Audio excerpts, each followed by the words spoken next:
Welcome back to the Bearded Hiker. It's winter and I have decided to come out because I haven't been out for a while. Injuries on my ankle have prevented me coming out further, but it's snowing, ice, and what more could you like other than to go do that over there. Now I've got quite a few videos, they would have been uploaded by now, but it's took me just having a time to get it all sorted. But over the Christmas period, got the time and trying to make the videos. So you'll see me going up and you'll see the drone footage just out. So yeah, let's go do it. Now, setting off now, and I came to a little car park and it was saying £4 now.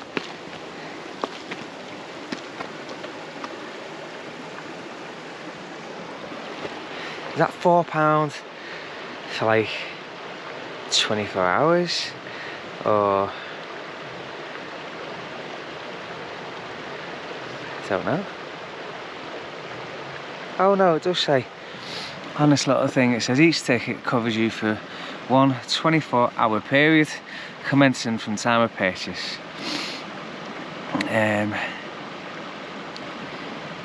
Fully operated, so happy days, £4.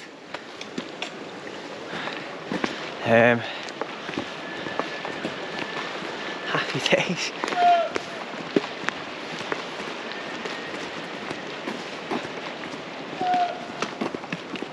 Are you okay? Yeah, it's getting me slippy. I bought my little spike nets out, bought my crampons out, bought the Haystacks out. I have fully prepared, bought extra water, I bought ways to put the water in, not only with the flasks, so I should be alright, and I'm fully clothed up, so we should see.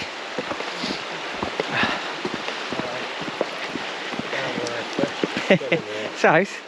Cheers.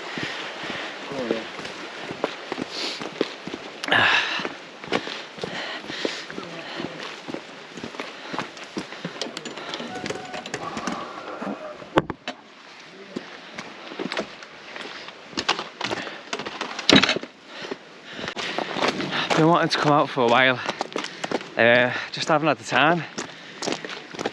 Obviously things always going on in people's lives and having to like sort things out, and I've been a bit busy on personal issues, getting everything sorted, and now it is the first week in December. Yeah, it's the first weekend in December, and I've been saying since like the start of November, I was like, this is the weekend I want to come out. Next weekend, me and Elise are going into London for the weekend, to get the nice feel of just enjoying London. Did last year, doing it again this year. Bit of a little thing I've been doing, but I was meant to go do Grisdale, and you only get there and you just think to yourself, oh, can I be bothered doing it? Does it look fun enough? And I looked in the distance and I seen this and I was like, I just gotta go up there. Something's telling me just go there instead. Just go climb up in this ice and the snow and then just stay overnight. So that's what I'm doing. That's what I'm doing. If you do want to come, that there is Grisdale. But if you want to come and do this, I'll tell you more info on it shortly. Hi guys. Now, I don't know if you can hear the water going. But common little thing for me is bringing, like, getting Brett in the water in the car, and then filling up with some water, and then obviously living off the rest of the water on the mountains. But I haven't been up this route over here before, so that's why I'm like, right, okay, don't know what I'm going to embrace. Let's just get some fluid in there anyway. I can get hot food, I can get drinks, it should be alright. I've been introduced to the sachet world of coffees, so instead of just doing me black coffee, and brought some sachets with me instead. When I was hiking on the Isle of Skye, I brought filtered coffee, bought me cafetiere, but limited water. I couldn't even clean it, you know, it's like you get all like little bits and I couldn't clean it, and I was like, oh, for God's sake. And then inside the actual jet boil, you couldn't even put your food in there. It's having like coffee, chili con carne. So this time, do the sachets and go from there. But again, there's so many times you can do these mountains and so many different routes you can go up, and this is a new route for us. It's a route on these videos, and hopefully you should be able to enjoy them, and yeah, just experience them with me. Now, Nick, unfortunately, couldn't make it today. We've both been suffering with little niggles. She's got some niggles on the knee, I've got niggles on my ankle. She's also in work. So this is purely the bearded hiker today and tomorrow, and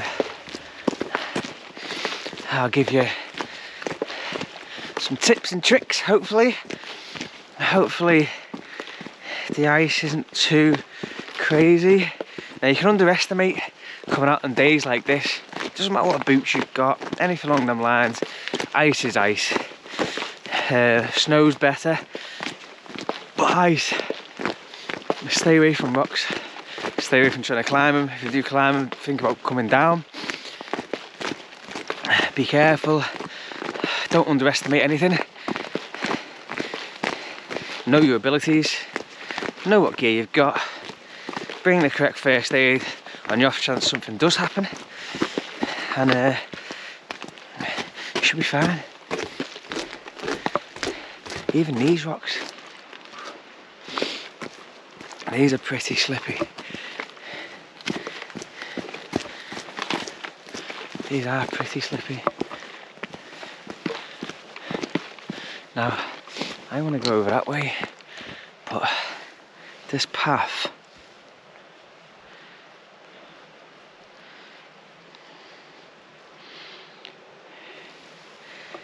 okay, so end up going over there and then cutting across up. Okay, should be fine. Get a bit of a slip on, sweat on.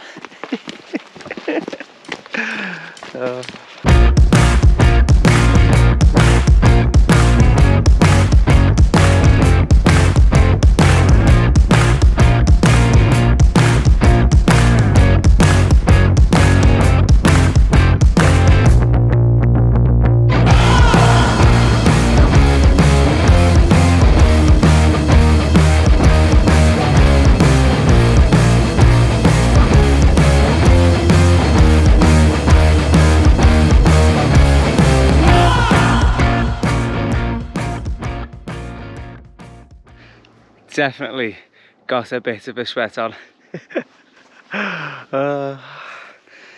Yeah, brought out as much as I could bring really, because when it gets cold later you're gonna know about it. So ended up putting the thermals on. I had jacket, body warmer, jacket. Anyway, taking it off, strapped it on top, got it for 5 minutes. Let the old heart cool down, sweat cool off, and crack on again really. So I just thought I'd give you a little videos. But look at that over there.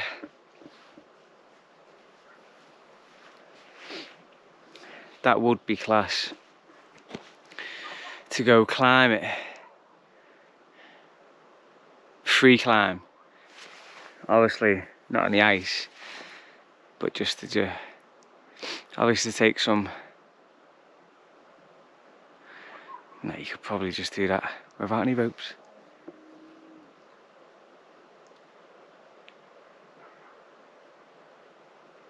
Be class. Really, really class.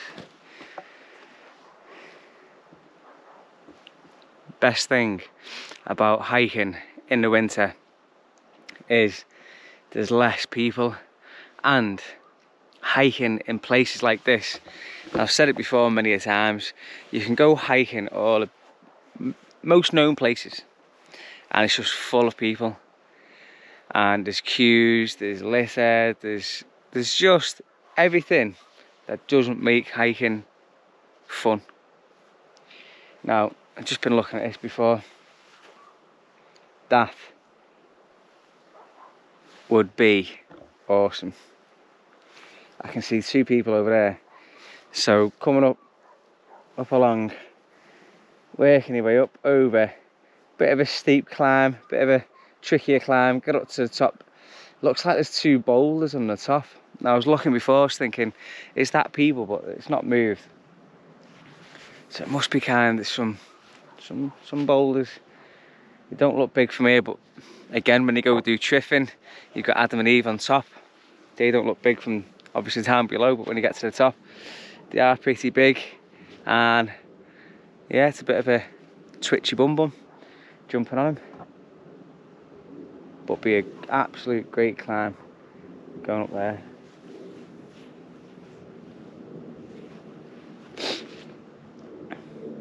Now, when I get to the top of here, I believe it goes flattish and then goes up again. But when you go up again, I think you can see Great Gable. Now, last time I was here hiking, last winter, which was end of winter, which was more, I think it was March. If you go back onto the videos, you'll see where I had Storm Eunice, was towards the last part of the snow. And that's obviously when a tent ripped. I had multiple issues. I've had to go buy a new tent, all the rest of this stuff. And I had to climb off the mountain, didn't think I was going to make it down. But I think tonight I'll be staying on one of the hills up over there on the snow, overlooking the mountains, and get a nice sunrise in the morning, and it should be just a nice wake up. It's not too bad today. Weather's been changing all week. It said that it was going to be snowing tonight. It's going to be up to 30-mile-an-hour winds. I checked on mountain forecast earlier and it was coming back. I don't even think it was getting to 20, but again, it changes like mad. Look at this over there. Like, the clouds just come and creep in. Just keep monitoring. Like I say, when I did the Great Gable and in the Storm Eunice, the weather was fantastic during the day. It was only when it started to get a little bit dark, it just changed. And when it changed, it just kept getting worse and worse and worse. And before you knew it, it was just incredible. And then you're contemplating, should I go back down? Am I going to be safe? I think if you get the feelings and it gets really, really bad, monitor it on a 15-minute time scale. Don't go hour time scales or anything more. Do a 15-minute time scale and just see how it is. If it's getting too drastic and you don't feel safe and you think it's not probably for me, this, have I got the right gear? As I was saying before, have you got the right gear? Have you got the experience? Is the equipment that you've got good enough, capable enough to withstand whatever you're going to be in? Strong winds, gale force winds, torrential rain. Because don't forget, wherever you are on the mountain, always look as well, because if you try go to a little flat spot and you're on top of the mountain and you're thinking it's all fine and it's all the best. Now, if it starts raining, that flat spot is going to flood. So has your tent got a thick enough base? Is the bathtub high enough that it could withstand that if the water does rise, that it's not going to creep in? Now, you could be asleep and it could be raining outside, and all before you know it, the rain's in your tent. When I had that Great Gabe one on Storm Eunice, the water came in. It came in. I didn't think much of it. I was like, this is a great little place. It's a little bit of a lake. It wasn't even a lake. It was like a bit of a pond, really. Before I knew it, with the amount of snow that came in, it was filling up. It was battering down, and then it changed onto rain, and it was just inside. It was absolutely mental. And when you're freezing cold, the wind's battering you. You're just thinking. Your brain goes, it switches into the scenarios that you don't want it to go into. So these little tips that you need to think of: weather, materials, where are you sleeping, what's the potential of it getting, what's the potential of wind. I think that the only thing that gets me more than anything, right, and this is what I've said to everybody, is the wind. I can withstand the rain, I can do ice, I'll do snow, I'll do everything. It's the wind. When I was in the Isle of Skye, oh my, it's coming from every angle, and the only way you can do pitch a tent and feel safe is actually to tie it off to something. When I was on the cliff, I was tying it off to the fence. When I was near the streams, I was tying it off to the tree. I was always tying it off just for that, you know, security. And even when I'd finished the hike after 8 days, I ended up staying on the island and ended up going to a caravan where I said it was the caravan pitches, it wasn't even a site, it's just literally a field, and it's in between the valleys, and it's near the pub, and it's just before you go through and you go towards the bovey. The wind, oh my, I tied the tent off to the car. I was doing it on the handles, I was doing it inside the actual doors, because all night it was just boom, boom, boom, boom. Yeah, wind is the only thing that gets me and makes me think, can I withstand it, and is it okay? When I fell on that crag and did my ankle, against the wind, it's a scary, scary, scary situation. And unless you are prepared, even after all the times that I've had these scary scenarios, I don't even think I'm ever fully prepared now. I just don't think, mentally either. Not so much within resistance of the materials that I'm using with the Dyneema tent or anything along those lines. I just don't think mentally. So now, when I'm doing the hikes, I am looking out for if the weather conditions is gonna peak. Everything else other than wind, I am fine. I'm actually fine up to 40-mile-an-hour winds. 40-mile-an-hour winds, that's my breaking point. Anything above 40, no. And the tent that I've got as well, the Hyperlight, I don't even think that was going to withstand more than 40. I know it's a pyramid, but I wouldn't even chance it. And it's quite a tall tent, so it's going to take the impact from all different angles. And there's different tents I've been looking at, more smaller ones. But again, remember I spoke about in the videos, being comfy in your tent is so key. Don't get a tent that you crouch down and you're laying down and you're eating on your side, because when you actually wake up in the morning, your food's still on your side, and you could feel sick, or you could have indigestion. It's not for... I've had multiple tents, and to this day I still said the Hyperlight is the one for me. Everyone's different, but for me, lying down, sleeping, eating, I've been there, done it too many times, and I thought, yeah, this is great, and then you realise, is it great? But you'll see mine, you'll see the tent later. Done something, Nick gave a great advice yesterday. It was basically, because I've got two Thermarest sleeping bags, she said, why don't you double up? And I'm going to double up tonight. I've got the thinner one, which is more my summer stroke autumn sleeping bag. I've got a sleeping bag which is more autumn, pretty much winter. It reckons it's in the minuses, but we'll see. We'll see. But if you double them up, it's guaranteed to be -10. And with your thermals on underneath, we'll see. I am going to give an honest review of double sleeping bag in it. And they're so light, aren't they? The Thermarest are just so light. The sleeping pads, the actual sleeping bags, the pillows, the actual, you can get like a duvet sheet which goes over, which I've shown you before. They're all light gear. So we shall see later. Right, cool down now.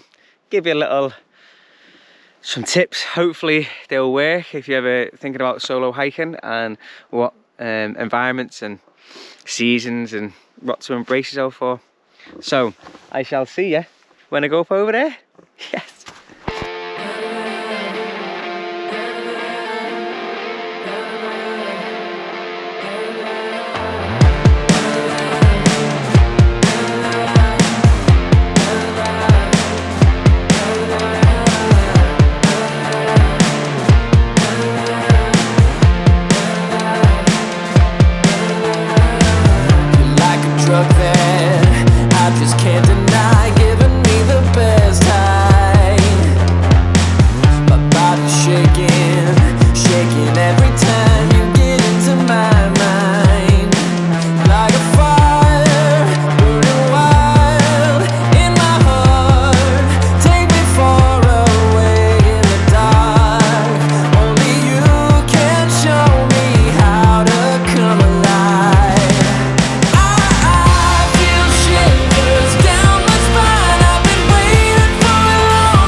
Well, that was a funky little climb in the ice just then. Coming down there.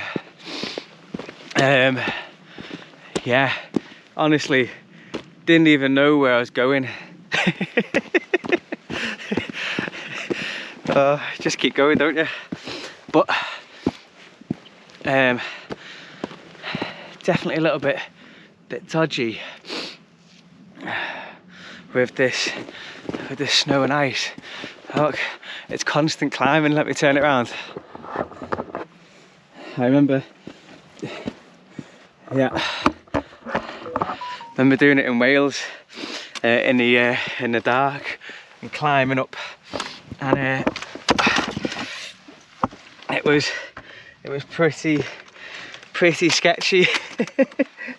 And now doing it in the daylight is always fun. But a bit heavier backpack.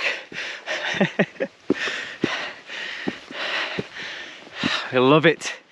Love it. Love being on these mountains.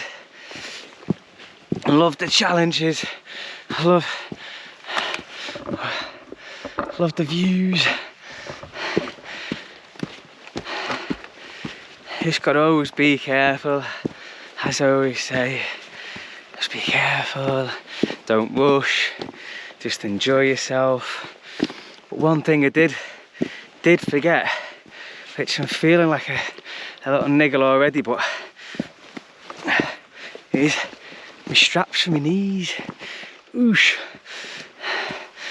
Yeah, never good, but should be fine. Should be fine. You know when it's cold?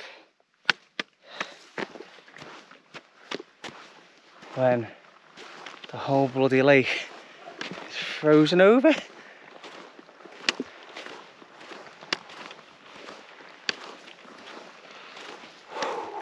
Time's getting away with me quick, and then I went off the beaten track, and there's multiple different routes here. The batteries, obviously, I had this issue when I was in the sky, when I first went. When it gets too cold outside and it gets below minus, or gets into minus, sorry, the batteries stop working. And yeah, just done the same on this little outing. But I've got water, but I haven't got enough water to make the coffees and everything. And I'm trying to find water now, and everything's frozen. Literally everything's frozen. Yeah,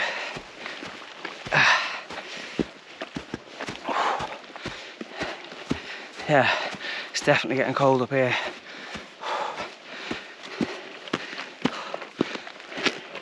It's just ice everywhere. I'm happy. This is my water source. I've checked it out. It seems to be good. Difference is up here. This is the ice melting.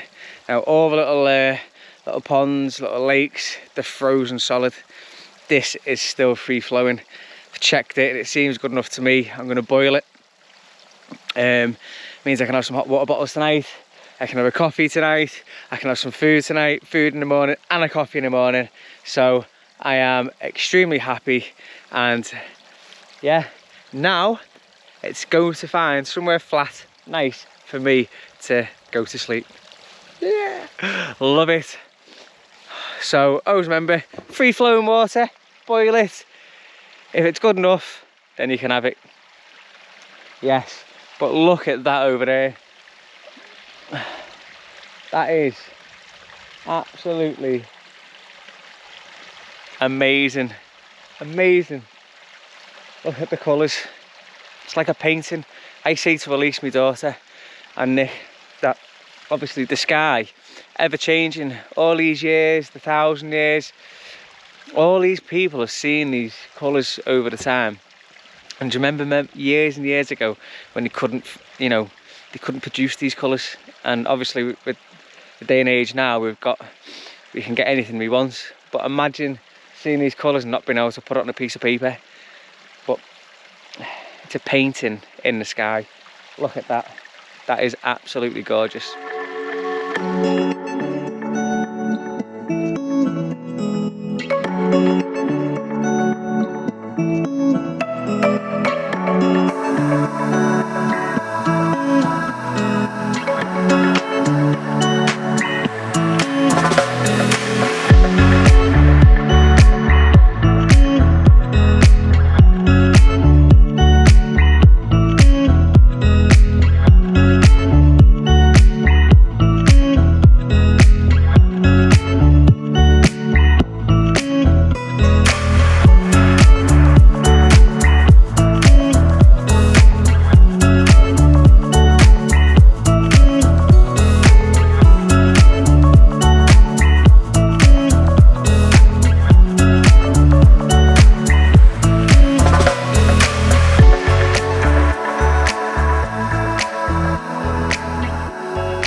set up. I'm boiling some water now. I've just done a flask and I put it inside my sleeping bag at the bottom. A little trick. So when I get into the sleeping bag later, it's going to be lovely and toasty. And a little trick I learnt a while back. So, but I'm going to get food.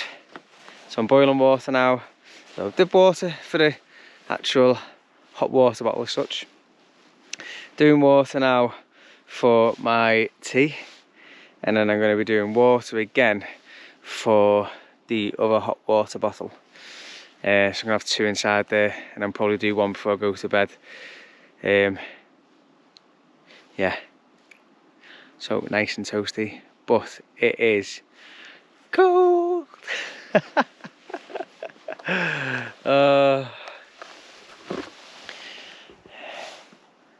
She's looking nice, isn't she? Looking nice. Can't really get the signal too great here, but stars are coming out, and I'm gonna have a nice chill out. But looking forward to some food. Hungry. Hungry's not the word. So I will update you later when I've had the food. But I think I might have to thaw these boots out in the morning, because it's getting cold. Right, I shall see you shortly.